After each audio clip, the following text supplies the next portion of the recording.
বন্ধুরা, সল্টের পর কেকেআর ছাড়ছেন রাসেল সহ আরেক তারকা। প্লে অফের আগে বড় ধাক্কা কেকেআরের দলে। বন্ধুরা, আপনারা যদি দেখতে চান এই তারকাটা কি, তাহলে ভিডিওটি লাস্ট অবধি দেখতে হবে, চ্যানেলটিকে সাবস্ক্রাইব করতে হবে, লাইক দিতে হবে এবং নোটিফিকেশন বেল আইকন দাবাতে হবে। বন্ধুরা, কলকাতা নাইট রাইডার্স আইপিএল 2024-এ প্লে অফে পৌঁছে লিগ টেবিলের প্রথম স্থান থেকেছে। মঙ্গলবার প্রথম প্লে অফে সানরাইজার্স হায়দ্রাবাদের মুখোমুখি হবে কেকেআর। প্লে অফের আগে বড় খবর পেল নাইটরা। বন্ধুরা, লিগ পর্বের শেষের দিকে এসে জাতীয় দলে যোগ দেওয়ার জন্য শিবির ছেড়েছে ফিল সল্ট।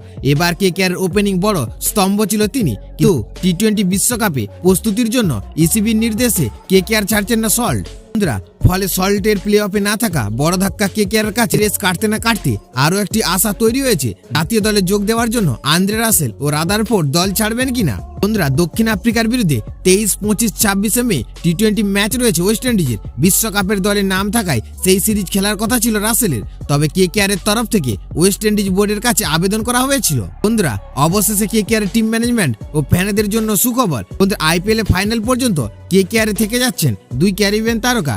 বিশেষ করে বড় ম্যাচ রাসেল সার্ভিস পাচ্ছে কলকাতা নাইট রাইডার্স। বন্ধুরা, রাসেলের থেকে যাওয়ায় স্বস্তি দিয়েছে নাইট শিবিরে, সঙ্গে থেকে যাচ্ছেন রাদারফোর্ডও। মঙ্গলবার আইপিএল এ প্রথম প্লে অফে সানরাইজার্স হায়দ্রাবাদকে হারিয়ে প্লে অফের টিকিট পাকা করার লক্ষ্যে কেকেআর